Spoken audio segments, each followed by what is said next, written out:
Hey, and welcome back to Beer Babies, the podcast journey where we try to find the best beer that money can buy. I'm your host, my name is Will, and joining me back on the podcast for a first time in a long time, I've got my two favourite boys. We've got Declan. Hey, how's it going? Good to be back. And we also got Bill. Hey guys, glad to be here. It is so great to be back at Beer Babies HQ because it has been too long. Boys, how are you feeling? Fresh, ready to drink some beer. I am super pumped to be here. It's been too long. It sure has. But hopefully it hasn't been too long for you guys at home because last week I was down the lovely sunny coast of Burnie checking out Communion Brewing. And that was so much fun chatting to Andrew. He showed us all through the brewery. He told us about some of the challenges and some of the growth he's got from opening up his brewery. But more importantly than all of that is I picked up some amazing beer. Boys, how excited are you? I'm really excited. I don't know if I still know how to drink beer. It's been that long since I've been on this podcast. Yeah, I don't know, like, where does this... I'm excited to relearn how to drink beer. Yeah, well, I'm excited for you guys because while I was down there, I know I've said this a few times already this year, but I think I have found Will's Beer of the Year. And that is the... Wait, that's a thing? Will's Beer of the Year? Yeah, it's an annual award?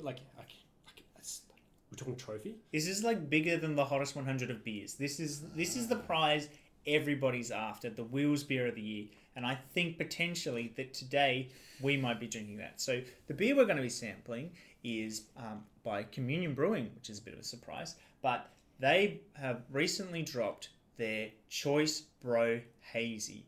And it is so cool. They were canning it this week of recording. I don't know when you're watching this, but they were canning it. But they didn't have any cans for me while I was there. And I was left thinking, what on earth am I going to do? What did you do, Bill? Well, what I did was I whinged and whined about not being able to drink it. And then Andrew... Just kicking rocks on the street outside the pub, being real pissed. Yeah, that's it. They saw me moping about. And they're like, what is going on with this guy? He's pushing over bins and all sorts. But anyway, Andrew was kind enough to gift me one of these, and it's just out of shot. This, folks at home, is a growler, which is a pretty cool beer vessel. And this is full of Choice Bro Hazy. This is so cool, and I'm going to tell you a little bit more about it. But I think the first thing I wanted to do is, because we're going to be reviewing the beer, but we're also going to review growlers in general, like the whole system and how it works. But so the first thing we've got to do is pour this bad boy. I have no idea what's going to happen when I crack this. Is it going to fizz out like a big solo, or it's going to be like a sixth grade science experiment, just volcano everywhere.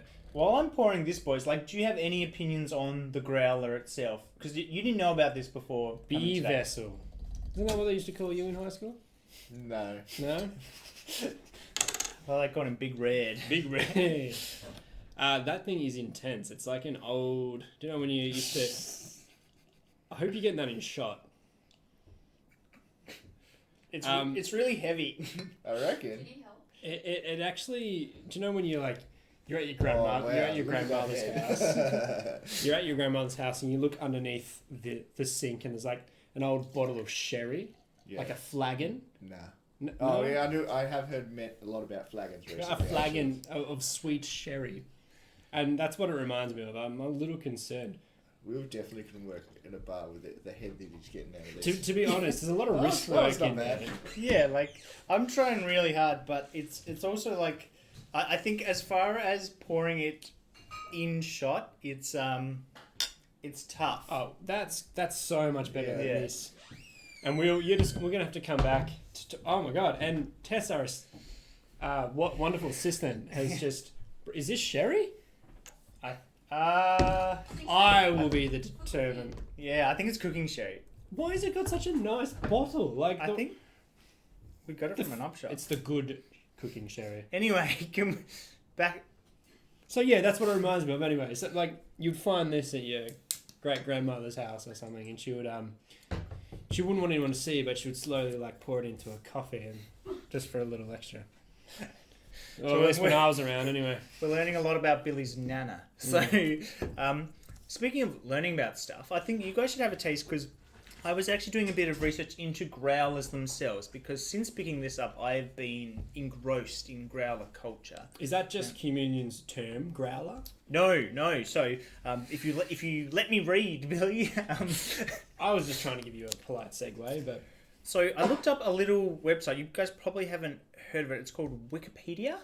no. And they They had sell wicks. yeah, exactly. Yeah. A really good candle website. But so they've got a little bit on growlers that says a growler is a glass, ceramic, or stainless steel bottle (brackets) or jug (close brackets) used to transport draft beer. And now, for all our friends at home, they might be a little bit confused. I didn't know this for a long time. Draft beer is actually beer poured from a keg.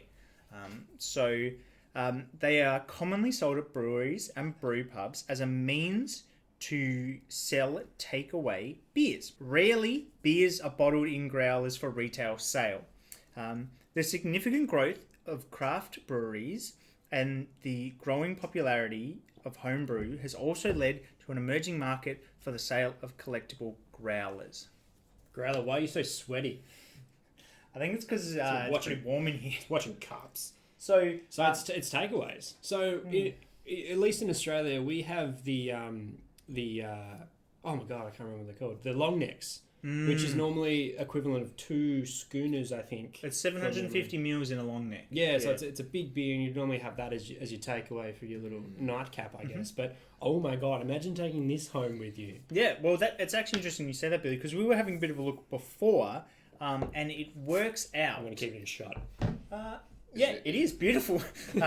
So we were working out before, and so because there's 1.89 litres of beer in there, that works out to be roughly 5 cans. So you've basically got a 6-pack in that jug. Yeah, exactly. And so while we're talking numbers, we better talk a little bit about this Choice Bro Hazy. This, as Andrew described, is a single hop NEPA, the New England IPA. Yeah. It's a hazy, big time. And it's, I believe, 7.2% alcohol. Wow. Okay, so it's really a 24-pack. Yeah, that's insane. That's a carton right there. But I think the thing that I really loved about this is unrelentingly fruity. Yeah. Like, it's a beautiful beer, and I'm sure. Well, before I actually say what fruit they reckon it tastes like, what do you think? What are you getting? Pineapple. Passion fruit. Those are the 2 fruits they said. Are you serious? Yeah. Are you serious? Yeah. This is not scripted. Yeah, no, this is that's exactly what they say. Yes. So it's strong pineapple and passion fruit flavors. So No one's going to believe that watching at home. Yeah, that's it. You guys are tucking your script away. It's a very, very... The hazies... Well, we love the hazies. And this is a great... It's not too sweet, though. And it's just, yeah... It's a good beer. It's a summery beer though, and it's winter here in Tassie, and I'm still loving it. Yeah, I think that's potentially the and again, like I don't know if this is a real thing, but it's strong, and I feel like that sharpness is making me want to drink more. Like the fruity is really refreshing, but that alcohol sharpness is like, oh, I need a little something more to keep me going. Yep. And that's what I'm getting from this. Are you saying like that's a winter related, like a booze blanket, like a, I guess, drinking winter kind of beer or something like that? No, not even. I think it's more just like the entire like taste profile, like that sharpness is making me want to get more of those fruity hits, which makes me keep coming back to the point where like we had to go back to communion. Like we'd been there, and then I was like, we need to go back again. This is too good to pass up. So we ended up going a couple of days. Well, Declan, I'm sorry, but we don't have enough. Yeah, sorry, buddy. Okay. So I think we should...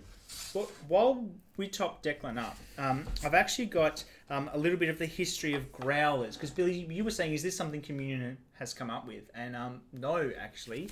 It's quite an old term. And I found this on Craft Cartel on their website. Craft Cartel. Yeah, no. So Craft Cartel sell a bunch of beer. Like they're like... Yeah, beer. Yeah, just beer. So this is on the history of growlers. And they say... People aren't quite sure why a growler is called a growler. Though the term seems to have come about in the 18th century and refers to a galvanized pail used to haul beers home. Galvanized. Yes. You shouldn't drink from a galvanized anything. Yeah, we will continue. As one theory has it, when people carried their favorite beers homeward, the escaping CO2 rattled the lid, making a growl. Another story was that hungry workmen with their growling stomachs awaiting their lunches, along with their midday beer deliveries in a pail. Another says that the growling was the sound patrons and barkeepers made at one another when arguing as to whether it was properly filled or not. Now which one do we all believe? Yeah, so that last one holds a lot of truth if it comes from word of mouth. The bartender's just sitting there watching everyone growl at each other because it's not quite. I like the midday beer delivery one. And this was not scripted, but I like to believe that it was the bubbling and making it sound like it was growling. So isn't that beautiful? Boys? Yeah, we're all a little different. That's why this podcast works so exactly. well. Before, we've talked about this Growlers a bit. But boys, tell me a bit about this beer, Declan. You seem to be smashing it down. What's going on over there? I think it's just been so long since I've had a beer that maybe I forgot that I didn't like beer, and I'm enjoying this. Yeah. What is there anything in particular you're enjoying? The pineapple and passion fruit notes. Yeah, got that straight away. So, yeah. Chef's kiss. I think this is just such a drinkable beer. Yeah. I think the other day I described it like kissing a pineapple, but not the outside of the pineapple, but like a chopped up pineapple that's been delicately placed on a plate for you, and you just Fair enough. It's got like a delicious citrusiness that just really keeps you wanting more.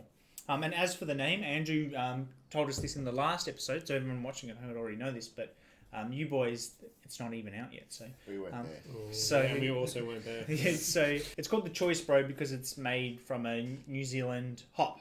So that's where the Kiwi name comes from. I was about to say, are you saying it wrong? It's Choice Brew? Yeah, exactly. It's Choice Brew. Exactly. You can cut that if you want. Yeah, don't worry. Now look, it's glorious. This isn't a single takeaway container. This is if you and your mates, the bar's closing, you want to have a knockoff one when you get back to a mate's house, you would buy this. Yeah. I also feel like we've just come back from a Viking victory and we're just celebrating around our battle spoils. And, oh my god, yeah. And the beers. Now, do you think we should be like drinking out of like horns or something like that? Okay. I think we should invest in some beer babies' horns. Can we do like a vintage like Viking night where we drink a little bit of mead? Because we got to. Mead's not beer though. It's not, but it's closer than cider. Declan. I really like this beer, and I really like the Growler because I think that I have been trying to use less waste, and I think something like a Growler is a great way to cut down because essentially, if one Growler is 5 cans, except you can keep using the Growler, you can keep refilling it. So how does this work? So you purchase the container, the vessel. Yep. Declan's nickname in high school. Yep. And then what happens? You just come and get more beer? Or? Yeah, so you take it back to the brewery and you get it refilled. And I was actually trying to look into this because I was thinking like locally in Lonnie there's not too many tap houses owned by like actual brewers themselves. No. Because I was wondering where will I get this filled up, and there's stuff in the pipeline. 2 canes coming. Hopefully they'll be open soon. But I actually sent a message to a great friend of the pod, Byron, at Tandy's, just asking like, hey mate, do you fill up Growlers? And he was telling me no, because during COVID they actually relaxed some of the laws so that bars could actually fill up Growlers essentially. But I was looking into this and found a few different bits and pieces. But one of the things I found was on Crafty Pint on their website, and they said that in February 2021, the rules around filling Growlers reverted to the pre-COVID measures, which essentially means that a venue without an excise manufacturer's license will no longer be able to fill growlers straight from the keg. And it also said that breweries will potentially need to pay an extra excise on their fills. If you have any questions about excise taxes, well, do I have the episode for you? So you can, I've got an episode, I think it's called The Great Beer Conspiracy. You can go back and look at that. It's all about excise tax. It is a beautiful episode. Because we're not in it. Had some, I think that's probably it. And Will was wearing a tie. It was very professional. Yeah, exactly. But so essentially, the long and the short of it is if you have a manufacturer's license, you can fill a growler, is my understanding. I did actually... I was looking on like official websites very briefly, trying to find some information. I did find some stuff on the Australian government website about you have to document the exact size of the alcohol that you're presenting, which is why I reckon we've got such a precise 1.89 litres. It's got to come from somewhere. Yeah.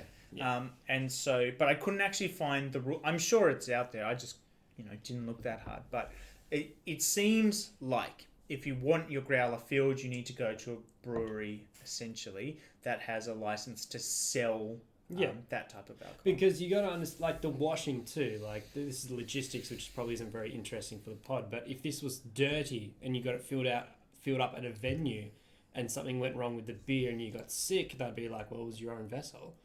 Something was wrong there. Like, how does this get washed or but that's like sterilized? Like they do like keep cups and stuff like that. So people take their own coffee cups. Well, yeah. I'm sure true.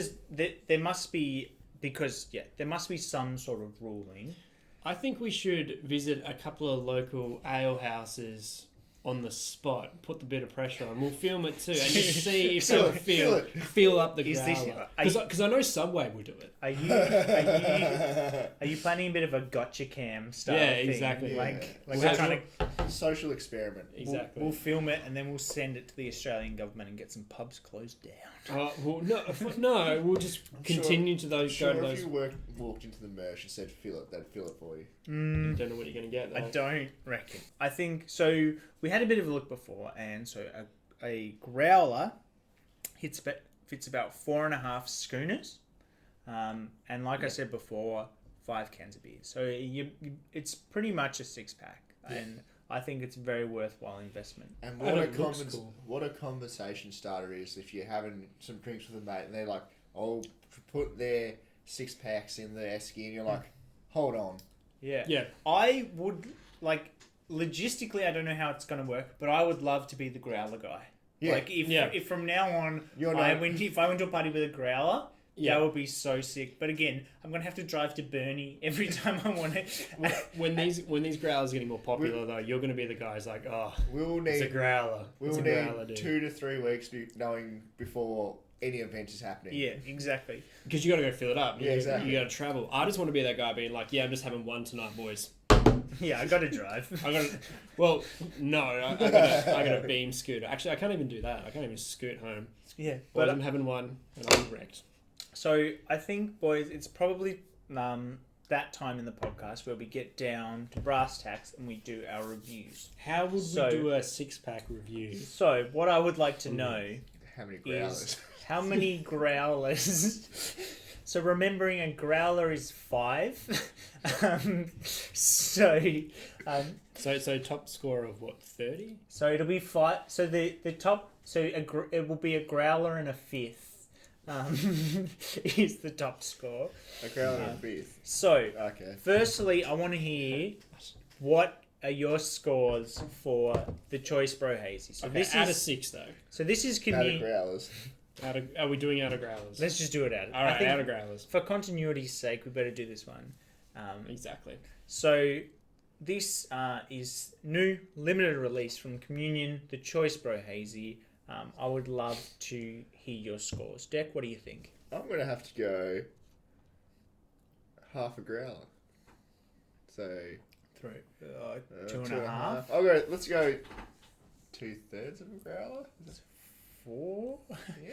Yeah, we got it. It works. We'll keep it rolling. Everyone. Can you just say a number, Declan, please? Let's go 4.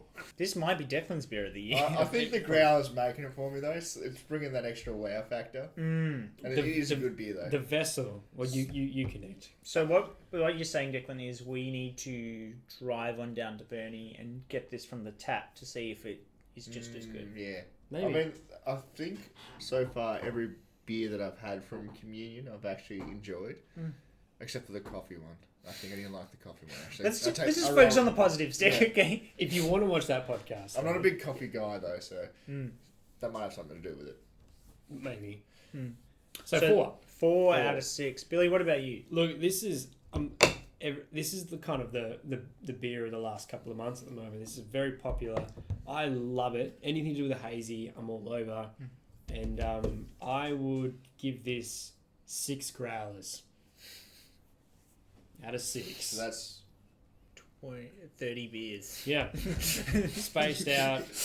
There should be a time where that could happen in one night, but that's going to be a good solid imagine few that. weekends. Can I get a 6-pack? Yeah, of course, sir. 6-pack of Growlers. Growlers. They're like, oh. Like, It'll be arm day.